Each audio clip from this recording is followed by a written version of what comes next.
신앙 목표를 어떻게 삼았다고요? 시작. 믿음에 굳게 서서 감사함을 넘치게 하자. 그래서 지난 주일에도 믿음에 굳게 서서 감사함을 넘치게 하자는 말씀을 나눴고, 오늘 또 믿음에 굳게 서서 감사함을 넘치게 하자 하는데, 그러면 어떻게 하면 믿음에 굳게 설 것인가? 믿음에 굳게 서기 위해서는 오늘 본문에 뭐라고 했어요? 깨어 그랬어요. 깨어 있어야 된다는 거죠. 깨어라는 말이 무슨 뜻인지 우리가 살펴보고, 정말 깨어서 이제 믿음에 굳게 서서 그 다음 남자답게 강건하라. 남자라고 해서 다 강건한 것은 아니지요. 요즘에는 여자들 이 킥복싱 하는 여자들도 있고, 여자들 축구 아주 그냥 잘하는 여자들 많아요. 그리고 남자보다 더 힘이 센 여자들도 있지요. 역도 뭐 몇 킬로 올리는 여자들도 있지 않아요. 이제 그런 개념으로 꼭 힘만 세다는 것이 아니라 지혜롭게, 그리고 하나님의 뜻을 잘 분간해서 신앙생활 잘하는 것, 이것을 남자답게 강건한다, 그 뜻입니다.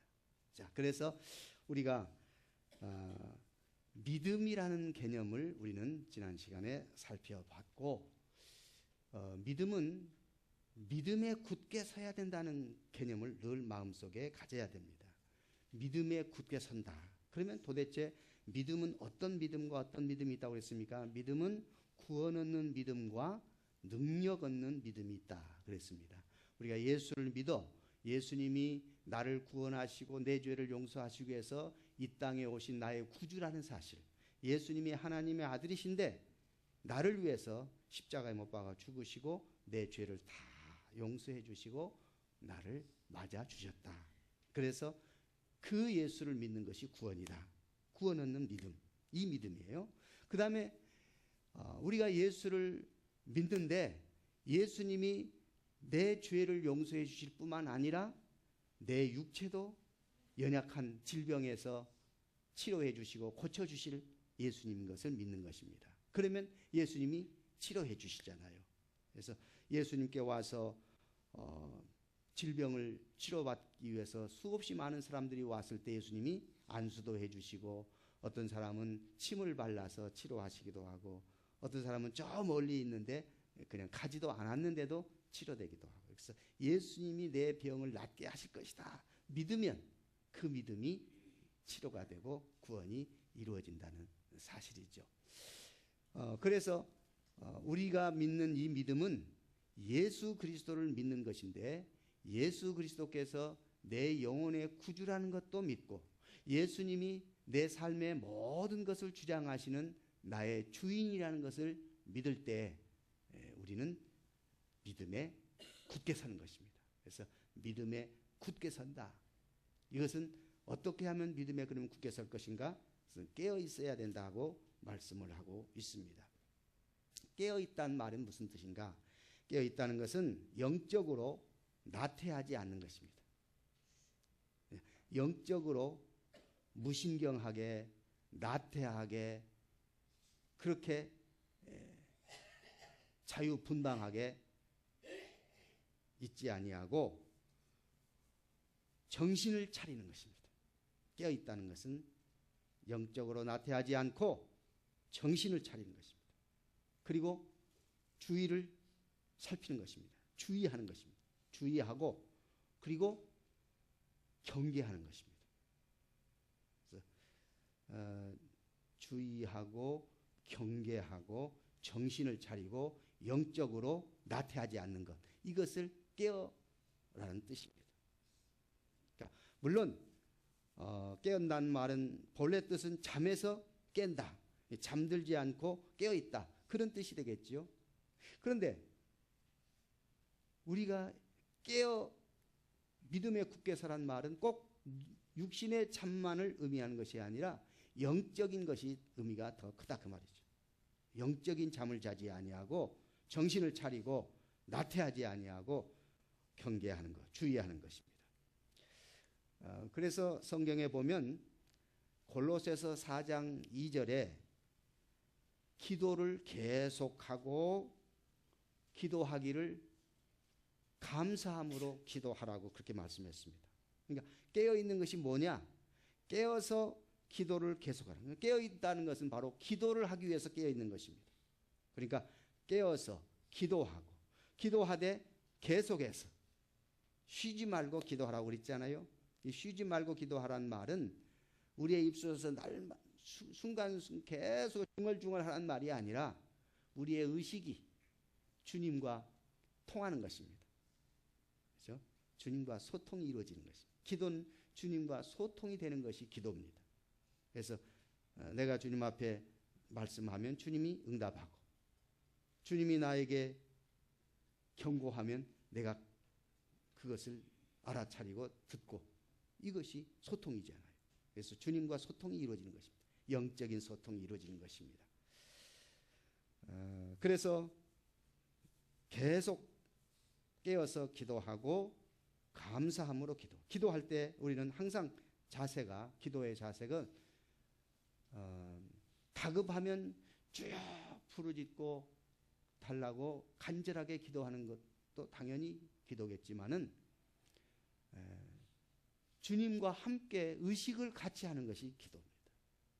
그래서 지금도 예배 드릴 때에 아까 여기 동영상에 나올 때 예배 설교가 짧았으면 좋겠다. 예배 끝나면 어디로 가기를 여름 휴가는 어디로 갈 것인가 이렇게 생각하고 또 누구하고 카톡하고 페이스북하고 이러면서 지금 앉아 있다면 주님이 기뻐하시지 않죠.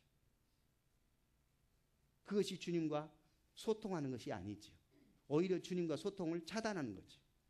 주님과 소통한다는 것은 바로 내 의식이 주님 생각으로 차 있는 것입니다. 예배 드릴 때 하나님이 나에게 무슨 말씀을 하시는가? 목사의 입을 통해서 말씀할 때 하나님이 무슨 말씀을 목사의 입에서 나오게 하실 것인가? 그 말씀을 들을 때 내가 이 말씀을 어떻게 적용할 것인가? 우리는 성경을 읽을 때 첫째 관찰하고 두 번째 해석하고 세 번째 적용하고 이렇게 해서 하나님의 말씀을 우리가 대한다고 그랬잖아요. 그래서 하나님의 말씀이 어떤 말씀인가 일단 어떤 내용인지를 이해를 해야 돼요. 알아야 돼요. 그리고 그 말씀의 뜻이 과연 어떤 뜻인가 그 뜻을 하나씩 내가 살펴봐야 돼요. 그리고 그 뜻을 알았으면 그렇구나 하고 싹 입 닫고 끝나는 것이 아니라 그 말씀 그 뜻을 깨달았으면 그 말씀을 이제 따르려고 하는 거예요. 순종하려고 하는 것이죠. 그것이 적용이죠. 그래서 이웃을 사랑하라 그랬으면 그렇지. 이웃이 누굴까 살펴봐야 될 거 아니에요. 오늘 나에게 이웃을 누구를 주셨는지. 나는 오늘 일부 예배 마치고 우리 교회 잘 안 나오는 사람이 누군가 생각하고 한 사람한테 찾아갔어요. 한 사람한테 찾아가서 기도하고 왔어요. 오늘 하나님이 우리에게 사랑하라고 하는 사람을 구체적으로 사랑해야 돼요. 오늘 나는 30분 전에 장로들 모여서 같이 기도했습니다. 지난번에 우리 장로님들은 30분 전에 교회 나와서 기도하자고 했습니다. 그 실천이 되어야 돼야죠. 적용입니다. 그 다음에 우리 성도들 10분 전에는 참석하자. 10분 전에는 예배 준비하기 위해서 오라. 그랬는데 대부분은 오셨을 줄로 기대를 했습니다. 그런데 제가 10분 전에 왔을 때 텅텅 정도로 참여한 율이 적었습니다. 금년에 우리가 그것부터 실천하자고. 하나님이 나를 사랑하시는데 내가 주님 앞에 사랑을 어떻게 고백할 것인지 그것은 일단 금년의 목표 믿음에 굳게 서서 감사함을 넘치게 하자.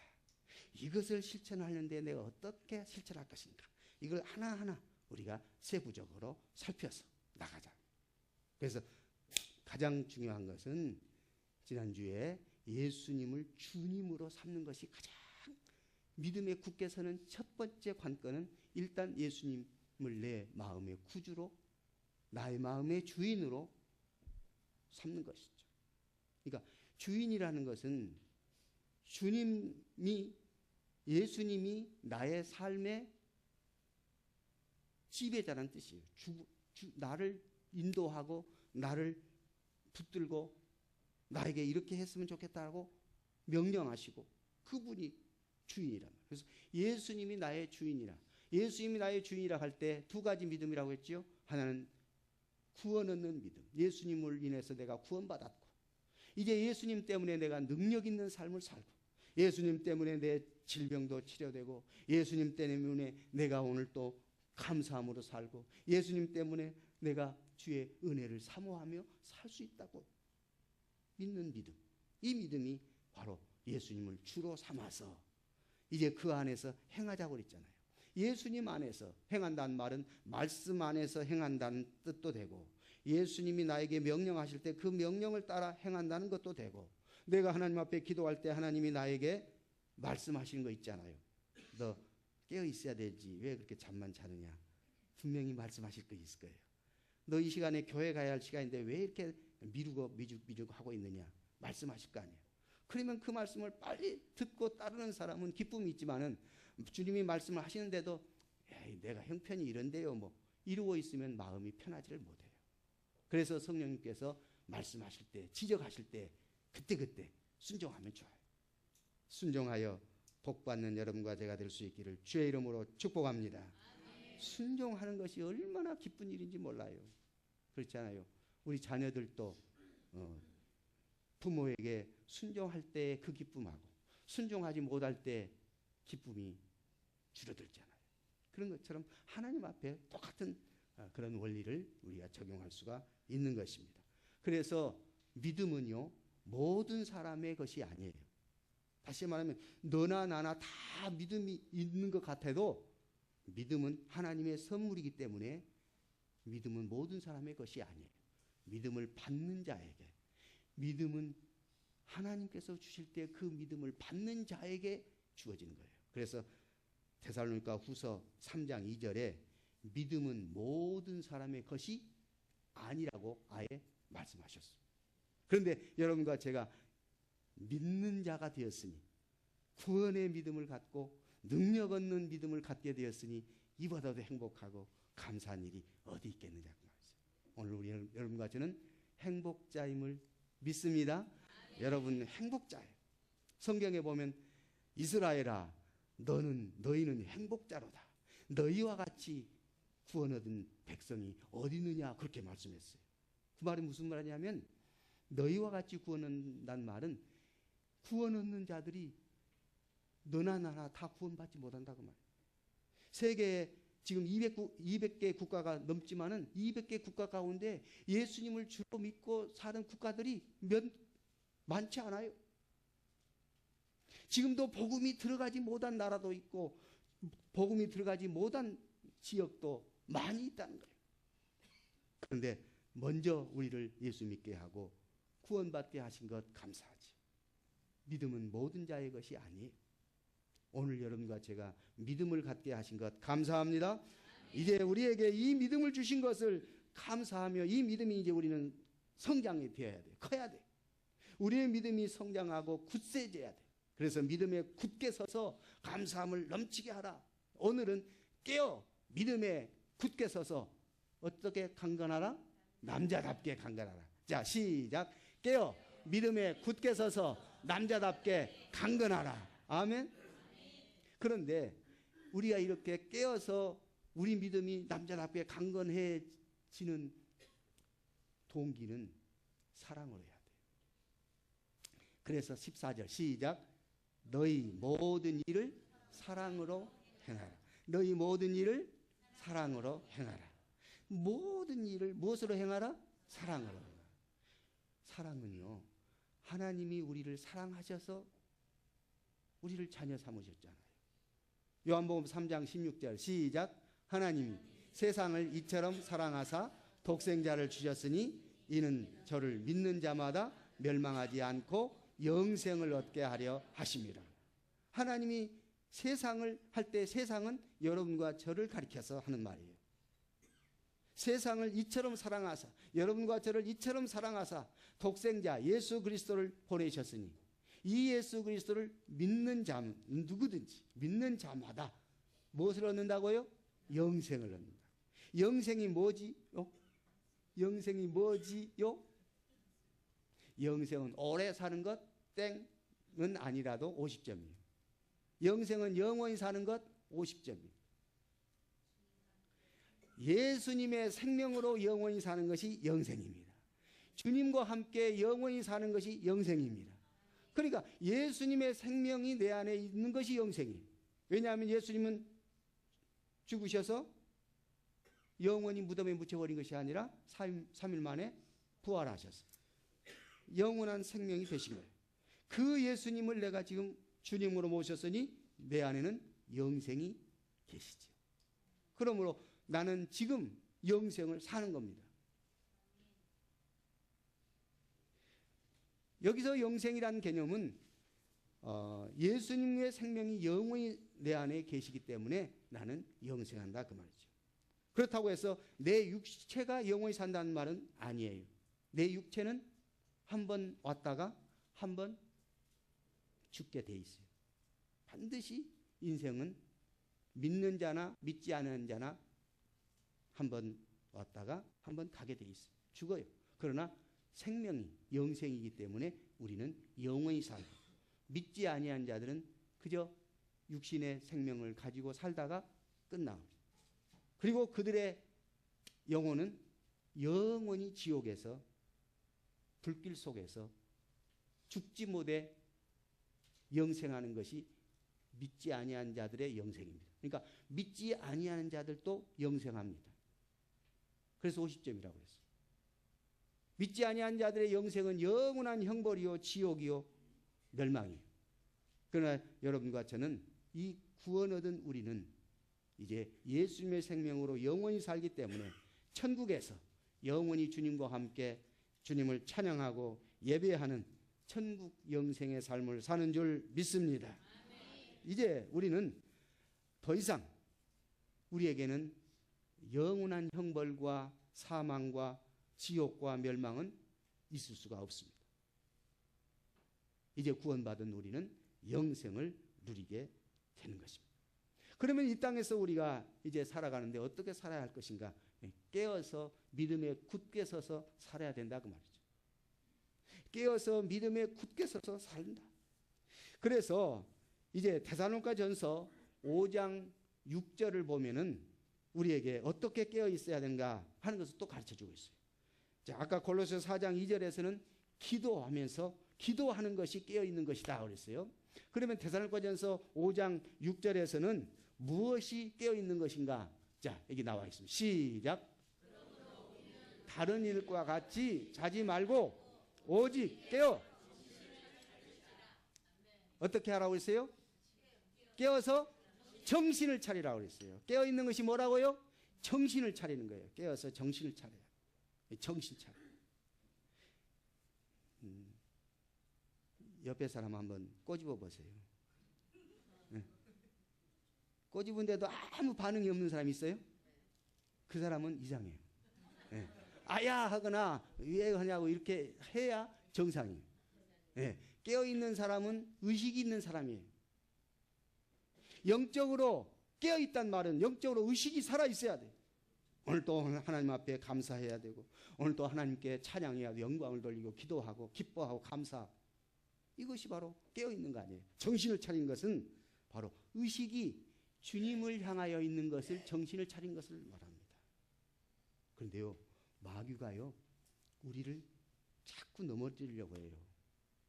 마귀는요 우리를 얼마나 잘 아는지, 우리가 정신이 있는지 없는지 알아요. 그래가지고 정신이 없는 사람 같으면 데리고 어디로 가요? 그 우화 가운데 이런 우화가 있어요. 만든 이야기인데, 한 젊은이가 호숫가에 가서 이제 발을 담그고 있는데 어떤 천사가, 저승사자라고 그러죠. 천사가 와서 자기를 물가로 데려가려고 온 것 같아요. 그래서 아유 난 지금 죽을 사람 아니라고, 난 젊다고. 그러니까 지나오면서 너를 내가 데려가려고 하는 것이 아니라 저 옆에 있는 사람 데려가. 그러면서 지나가더래요. 그래서 한숨을 쉬면서 그런데 지나가면서 뭐라고 하냐면 내가 다음에는 너를 데리러 올 텐데 반드시 너한테 사인을 하고 올 것이다. 예, 너를 데려간다고 내가 사인하고 올 테니까 그동안 잘 지내라. 그래서 그래, 나를 데려가기 위해서는 반드시 사인이 있다고 하니까 안심하고 이제 나와서 행복하게 잘 살아요. 아이도 낳고 이제 결혼도 해서 아이도 낳고 나이가 지나가니까 이제 주름도 생기고 그리고 손은 피부도 탄력이 없어지고 이렇게 해도 안심하고 재밌게 지내는 거예요. 왜요? 반드시 자기 죽을 날은 사인을 보낸다고 하니까 안심하고 그렇게 살아요. 그런데 어느 날 정말 이제 어느 정도 다 이런 상태에서 또 호숫가에 갔더래요. 그래서 호숫가에 가서 또 이렇게 씻고 있는데 그때 왔던 천사가 다시 또 오는 거예요. 아니 나는 아직 아니잖아요. 사인을 보낸다고 했는데 사인도 안 보내주고 오면 어떻게 됩니까? 그러니까 내가 너한테 이미 사인을 많이 보냈는데 너 사인을 몰랐느냐? 몰랐어요. 내 어떤 사인입니까? 너 그동안 피부도 받고 네 주름살도 받고 너 이것들이 다 사인이었는데 몰랐느냐? 그러면서 이 사람을 데리고 물속으로 쏙 들어갔더래요.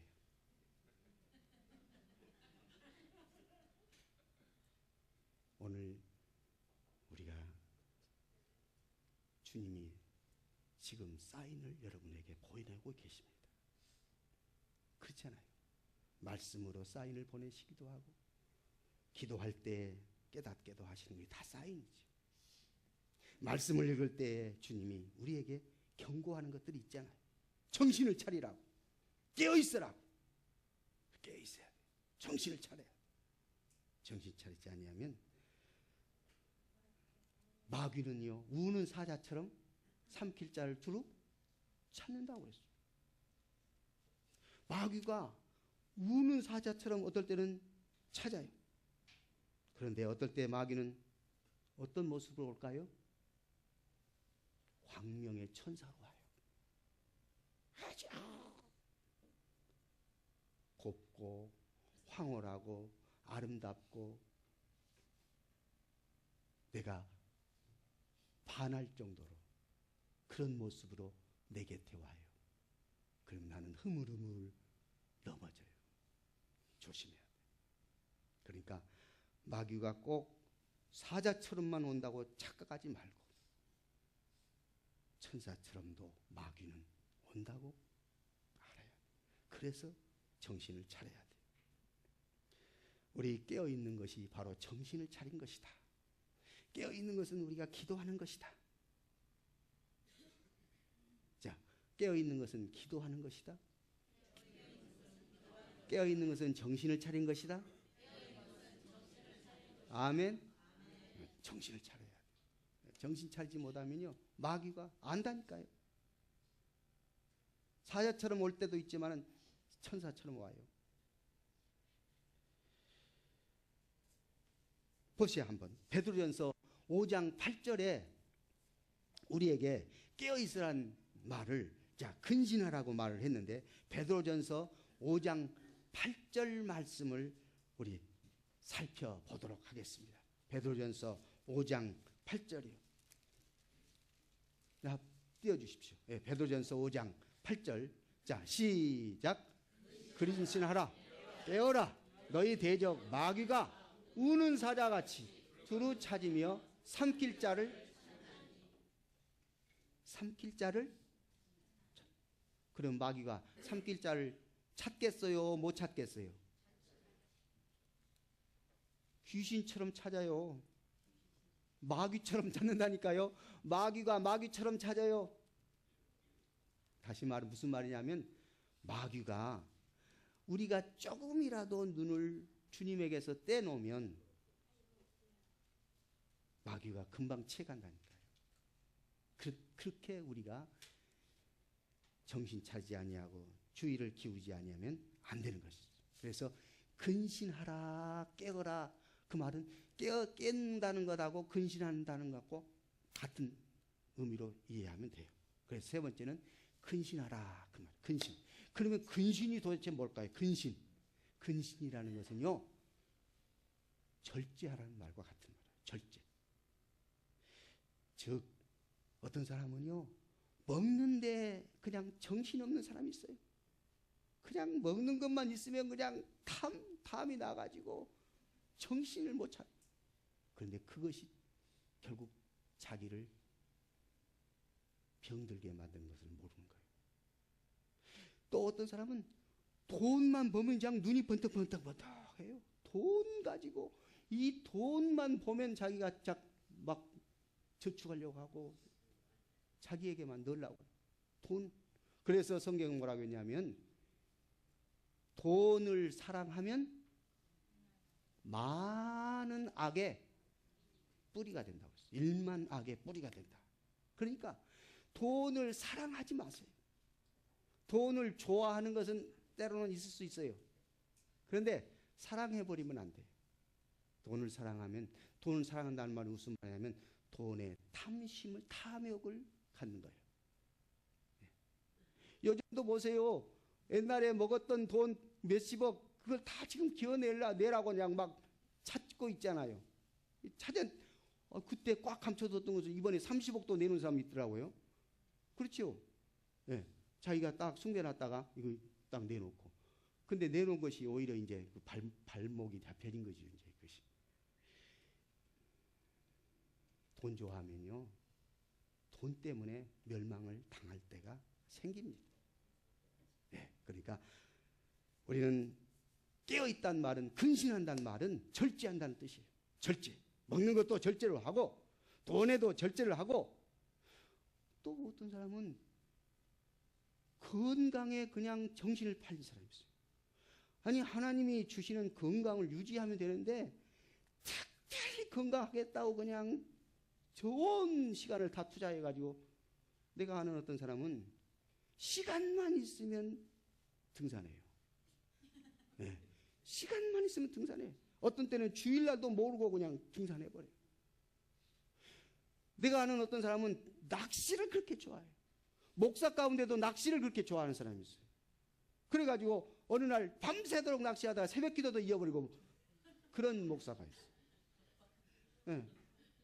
이제 목사 이야기해서 그렇지만 그래도 사실은 현실인데, 내가 잘 아는, 나와 아주 가까운 그런 목사, 이 지역은 아니지만 이 지역에 좀 떨어진 그런 사람. 예. 그래 자랑스럽게 또 이야기를 해요. 자기는 잉어를 몇 마리 잡았다고 그래요. 그러니까 물론 한 번 정도는 교인들도 봐주겠죠. 그럼 만약 두 번, 세 번 하면 교인들이 어떻게 생각하겠어요? 아이고, 우리 목사님 낚시에 빠졌네. 그럴 거 아니에요. 낚시에 빠졌다는 말은 무슨 말이에요? 마귀가 채가겠네, 그 뜻이에요. 어느 순간 마귀가 채가요. 네, 목회자들, 교회 중직자들 지금 마귀가 채가려고 백방 노력하고 있잖아요. 요즘에 큰 교회들 얼마나 문제가 있습니까? 그렇다고 해서 우리 작은 교회가 문제가 없다는 말은 아니에요. 작은 교회도요, 주일날 늦게 오고 근신하지 못하고 깨어있지 못하면 큰 교회나 작은 교회나 똑같아. 오늘 우리가 근신해야 돼. 기도해야 돼. 그리고 깨어있어야 돼. 이 세 가지. 자, 깨어있다는 것은 세 가지. 첫째, 기도하라. 둘째, 뭐하라? 에? 둘째는 뭐라고 했어요? 첫째는 기도하라고 했고, 두 번째는 정신 차리라고 그랬지. 정신 차리라고. 지금 정신을 어디다 놓고 있어요, 지금? 예? 정신 차리라고 했어요. 두 번째는 뭐라고요? 정신 차리라고. 세 번째는 뭐라고요? 근신하라. 근신하는 것이 뭐라고요? 절제하라는 거예요. 무엇의 절제를 주로 해라고요? 먹는 것. 탐심, 탐욕. 그리고 돈. 그리고 자기가 취미라고 생각하지만은 그 취미도 도가 넘으면 마귀가 틈타요. 그러니까 취미도 적당하게 해야지. 절제해야지. 그렇잖아요. 어떤 사람은 그렇잖아요. 저도 옛날에 바둑을 좀 띄워봤더니 정말 바둑이 막 돌아가더라고요. 예. 기도할 때도 바둑이 왔다 갔다 해요. 예. 정말 그랬어요. 그러니까 거기에 빠지면 결국 우리로 하여금 제정신을 차리지 못하게 만들어요. 그래서 자, 베드로전서 5장 8절 말씀 어떻게 하라고요? 근신하라, 깨어라. 너희 대적 마귀가 우는 사자처럼 두루 삼킬 자를 찾느니라. 지금 우리는 하나님의 보호 아래도 있지만은 마귀의 감찰 아래도 있다는 사실을 깨달아야 돼요. 하나님이 우리를 보호하셔요. 하지만 우리의 정신을 딴 데 두면 마귀가 가져가요. 그러므로 깨어있자. 우리는 깨어있어 근신하고 그리고 정신을 차리고 기도하자 그 말이죠. 자, 깨어있다는 말 세 가지를 말씀드렸습니다. 기도하자, 정신을 차리자, 근신하자. 근신할 때 절제도 하고 경계를 잘 해야 돼. 마귀의 공격 방법은 사자처럼 달라들기도 하지만은 광명한 천사처럼도 다가온다는 사실. 사뿐 와요. 그야말로 내가 평상시에 그리던 그런 이상적인 모습으로 살랑살랑 나에게 오기도 해요. 나에게 꼬리를 치면 내가 영락 없이 넘어질 수 있는 그런 방법으로 또 와요. 깨어있지 않으면, 정신 차리지 않으면, 절제하지 않으면. 그리고 때로는요, 사람의 생각 속에도 마귀가 집어넣어요. 생각을. 마귀 생각을 갖게 해요. 그런데 가장 가까운 사람에게도 그 생각을 넣어줘요. 예수님의 제자 가운데 베드로는 예수님이 제자들을 모아놓고 야, 내가 이제 얼마 있으면 십자가를 치고 내가 인류를 구속하기 위해서 나는 하나님의 뜻대로 죽는다. 그러니까 베드로가 예수님 그 말이라도 하십니까? 그 입 닥치십시오. 선생님에게 입 닥치시오.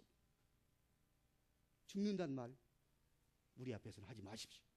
이렇게 베드로가 그랬어요. 그러니까 예수님이 베드로야, 너 지금 네 말은 마귀 생각이다. 내 뒤로 물러가라. 단호하게 예수님 베드로에게 너 사탄의 생각에 빠져 있구나. 물러가. 나는 하나님의 뜻을 위하여 이 세상에 왔고 내가 죽는 것이 하나님의 뜻이다. 나중에 막 베드로는 회개했습니다. 그리고 예수님이 묻습니다. 나를 누구라 하느냐 하고 제자들에게 물었어요. 그러니까 어떤 사람은 엘리야, 어떤 사람은 세례 요한, 어떤 사람은 선지자 중에 한 사람이라고 말합디다. 예수님을 정확하게 말한 거예요? 아니요. 예수님에 대해서 아무리 훌륭한 선생님이고 아무리 존경스럽고 아무리 예수님 말씀이 우리에게 감동을 준다 할지라도 예수님을 나의 주, 나의 하나님이라고 고백하지 않으면, 예수님이 나의 주인이 되지 아니하면 구원은 없습니다. 요즘에 어떤 사람들은 그렇잖아요. 기독교를 좋아하는 사람이 있어요. 그리고 예수님은 4대 성인 중에 훌륭한 도덕적인 분이고 그리고 성경을 읽으면 참 좋은 글 많이 있다고 그렇게 말하는 사람들 있어요. 그 사람들을 구원 받을까요? 그 사람들은 그것으로 끝나면 구원 못 받아요. 예수님을 나의 주 나의 하나님이라고 고백해야, 입술로 시인하고 마음으로 믿어서 예수님이 나의 주인이 되어야 구원이 이루어진 거예요. 그래서 베드로가 뭐라고 했냐면 예수님은 나의 주님이시오 나의 구주십니다. 예수님은 살아계신 나의 하나님입니다. 과거에는 뭐라고 했어요? 예수님 죽지 마세요. 그런데 지금은 예수님 나의 주 나의 하나님, 살아계신 하나님. 그러니까 예수님 뭐라고 했냐면 그래 시몬 베드로야, 너 그렇게 알게 하는 것은 네가 똑똑해서, 네가 지식이 있어서 그렇게 말하는 것이 아니라 하나님께서 너에게 믿음을 주셔서 너에게 고백을 하게 했느니라. 그렇습니다. 오늘 믿음은 모든 사람의 것이 아닙니다. 우리가 예수를 나의 주 나의 하나님이라고 믿게 된 것이 하나님의 은혜요, 하나님이 여러분과 저를 선택해서 구원을 받게 하신 것입니다. 그러므로 그 은혜를 인하여 믿음으로 말미암아 하나님이 주신 선물로 말미암아 여러분과 제가 구원을 받았고, 이제 구원받은 우리는 이제 믿음에 굳게 서서 감사함을 넘치게 해야 되는데, 어떻게 우리가 믿음에 굳게 설 것인가? 오늘은 깨어 있어서 믿음에 굳게 서자. 깨어 있는 것이 뭐냐? 기도하는 것이고, 정신을 차린 것이고, 근신하는 것이다. 우리 하나님 앞에 금년 한 해에 믿음에 굳게 서서 감사함을 넘치게 하는 우리 모두가 될 수 있기를 주의 이름으로 축복합니다. 기도하겠습니다. 하나님, 우리를 믿음에 굳게 서서 감사함을 넘치게 하는 해가 되게 하기 위해서 오늘 깨어있는 것이 무엇인가를 말씀할 수 있게 해주시고, 이 말씀을 듣게 하시니 감사하옵나이다. 하나님, 우리가 진정으로 깨어있게 하여 주시고, 깨어있기 위해서는 기도하고 정신을 차리고 근신하는 것이 중요함을 저희들이 알고 실천에 가게 하여 주옵소서. 예수님 이름으로 기도하옵나이다. 아멘. 찬송가 546장입니다.